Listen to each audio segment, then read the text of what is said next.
Hello everyone, Hound here with another Vikings War of Clans video. So, a day has passed since the update has been released, and I know that some people have some concerns with regards to the update. It's just a massive update, as I was explaining in my previous videos.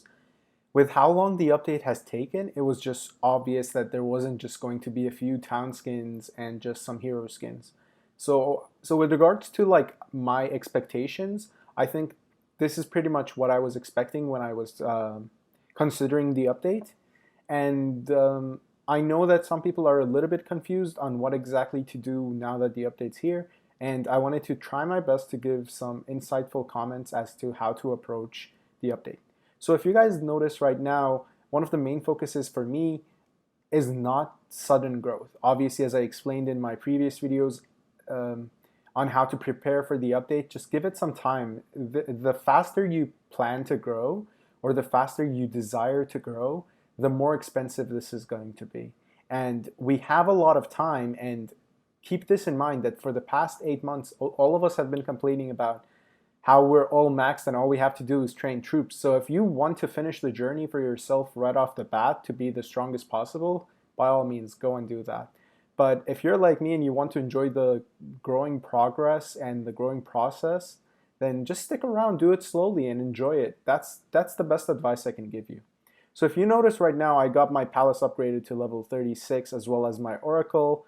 And that's where I want to go with this video. I could have gone all the way up to 38 or even higher if I really wanted to. But as I said, I just want to enjoy the process and take my time with it. So let's jump into the oracle because that's the main focus of today's video. And let's talk about the new secret knowledge that's been added, right? The 6 new secret knowledges. Are there 6? 1, 2, 3, 4. Yeah, the 6 new secret knowledges. So what exactly do we start off with?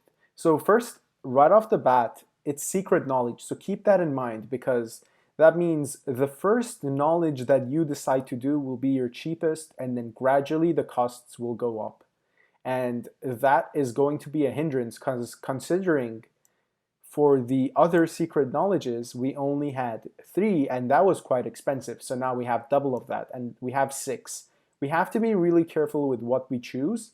And I know some people have been having trouble deciding what to choose. And I thought it would be a good opportunity to try to share my opinion and give my insights as to why I think the way that I think with regards to the new secret knowledge. So for me, right off the bat, the first 2 options that seem extremely interesting are the offense and the fortress. And if you notice my first secret knowledge, the first batch of secret knowledge that existed, the first thing that I did was fortress because it's inevitable, and the one major fighting point in most of the events, Holmgang, Fury, even in CVC we have the siege and the pop. In Jotunheim, we have the Jotunheim Tower. The main focus of the game has recently only been towers. So it does make sense for the first choice to be Fortress. And the reason I'm talking about Fortress is if you go to Fortress, one of the main knowledge points that you can get through the Fortress, aside from all the bonuses that you can get from attacking fortresses, is if we scroll all the way down here, we can get the tier 8 warrior attacks on the fortresses. So it's not just fortresses for levels 1, 2, 3, 4, 5, and 6, and 7, it's also the T8s. So keep that in mind when you're looking at the knowledge. It's not just fortresses for the other troops, you're getting extra bonuses with every batch of the fortress, you're getting extra bonuses for your T8s. Keep that in mind because that's going to be a big difference maker. And if we go look all the way down at the bottom of this tree, that's where the beauty lies, in my opinion. You get the troop head count in an onslaught, which is massive if you can get this 10 out of 10. Even at a small amount, it's going to make a big difference. And then you get the warrior number in onslaught. That's the biggest in my opinion. You want to get as many troops as you can get in your onslaughts, and you want to get as big of an onslaught as you can, especially if you're an onslaught setter. That makes a lot of difference. And additionally, aside from every other thing that's there in the game, you're getting the extra T8 warrior bonuses. So it's not just only for your T1s to 7s. And keep that in mind, the T8s are going to take a long time before they're going to be the prime troop. Considering how expensive they are, where you have to train using shards only, and with all the knowledges that you have to complete for your T8s to be completely maxed, it's just not, it doesn't make lots of sense to just throw away your T8s without considering all the factors. So keep that in mind. In my opinion, first knowledge that you have to complete from this tree would definitely have to be Fortress. And this is just my opinion, and I'm trying my best to try to articulate my reasoning behind this.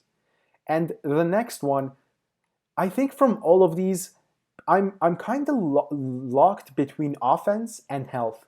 The reason I'm choosing offense is, at the end of the day, like, my town is only built to attack people. I don't really do defense because I just don't enjoy defense as much. It just takes too much time, and most of the times we end up attacking people.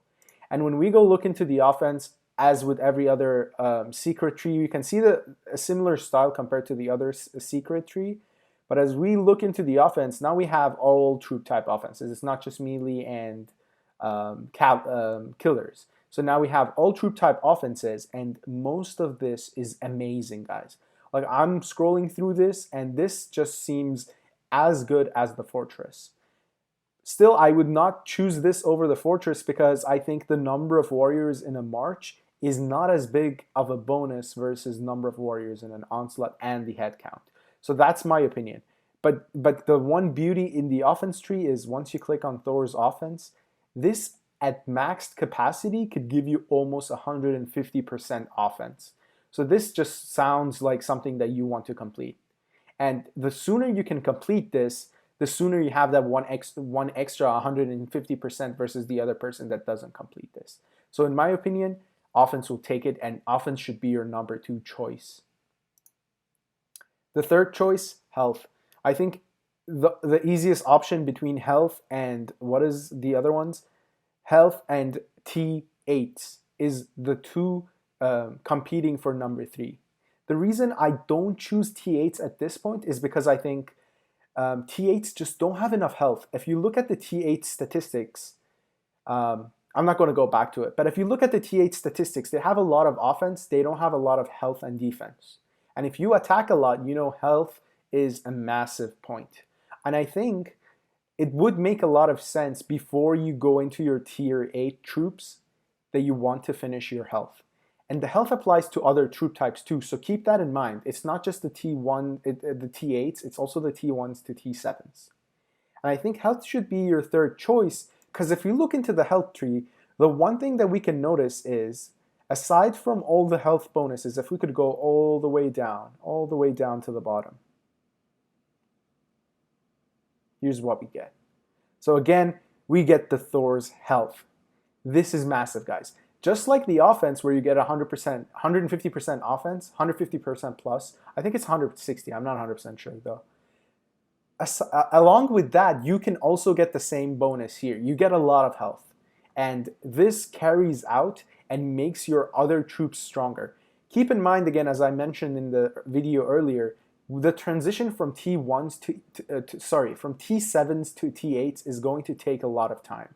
So keep that in mind, because right now your focus should be on your best troops, and the best troops that you have in your city right now are your T7s. Inevitably, for the majority of us, they are the T7s. So you want to get them to as strong as possible, while keeping in mind the impact that this knowledge will have on your T8s. The T8s do not have enough health. If you use T8s before you max them, you're just going to create a lot of difficulty for yourself, because you're going to run out of shards if you're not going to exchange the T8s with the value that they bring for an equal amount, if not more shards. So I think the health will make a big difference, and in my opinion, health should be the number 3 choice out of the secret knowledges. Now, if we go back into the secret knowledge, into the oracle building, obviously the fourth choice has to be T8s. The reason I'm not taking defense and towns is because towns is great. But the problem with towns is this statistic only applies with troops when you're attacking towns. And in 90% of our battles, And I'm not going to say 99% because in 90% of our battles, we're not even attacking towns, we're attacking fortresses. So at this point, if you're close to a significant amount done with your Valkyrie, and you can have a decent level T8s, this might be a good starting point to use your T8s. Because consider that all of these knowledges, they are going to require you to spend soul shards, and you want to start making soul shards. If you don't have T8s, eventually in about 2 or 3 months time, you're not going to be able to keep up with people because they'll just rummage through your cities and through your T7s with their T8s. The people who are going to spend are obviously going to have an early lead, and your mindset should be to catch up with them, right? And if you focus on towns, you're going to have a good time when you're playing with your town. If you're doing a defense build, definitely, by all means, work on town and defense first. But if everything else falls down into the proper path, your tier 8s should be your fourth knowledge. You don't want them to be super high. Again, as I was saying, between third and fourth, you can choose which one you want to go, health or T8s. In my opinion, health makes a lot of sense because T8s don't have enough health. You want to go into your T8s so you can start training and you can start actually using them. And you should be using them very carefully because they are really expensive to make, considering that if you want to make 5 million T8s, you have to spend 5 million shards. They're not cheap, and everyone's not going to have a lot of T8s. Keep that in mind. And the last two choices obviously are going to be between town and defense. I'm not even going to look into them. I think even if you don't have these two completed, it's not going to affect you for the majority of the time. Let's say that you're attacking someone and you just feel like you're going to get onslaughted. The one thing that you can do is shield your town easily, and you don't have to even take town attacks. And with regards to how much it costs, there's 6 of these trees to go through. And I don't think most of us have enough soul shards to get through all of them immediately or for a long time. It's probably going to take most of us a lot of time and more killing to be able to get through this. So try to keep all of this into perspective. In my opinion, your best approach to this is work on your T7s while your T7s are still useful. The majority of the players that you're going to face in your normal CVCs are not going to have T8s, and if they do, their T8s are not going to be super strong. You want to take advantage of as much of this time gap that you have as possible. And once this time gap's gone, the arms race starts. Who's going to have the best T8s? Who's going to have the proper T8s? And who's going to have the better clan mentality? In my opinion, this is the best approach. Your first should be your fortresses because right now fortresses are the majority of your fights. Then go on to offense because you can still use your T7s, especially now because no one's going to have a lot of T8s. The majority of the players you face, they're not going to have a lot of T8s. And then you can work on your health, your T8s, and then gradually move on to towns and defense. I think this is a good stopping point for this video. I don't want to get this video to be too complicated or too long. I think all I wanted to give is a perspective of what to think about when you're trying to make a decision on which of these knowledge trees to work on first. And I think that I was able to do that in this video. Anyway, that's it. That's all I have for this video, and I'll see you guys in the next video.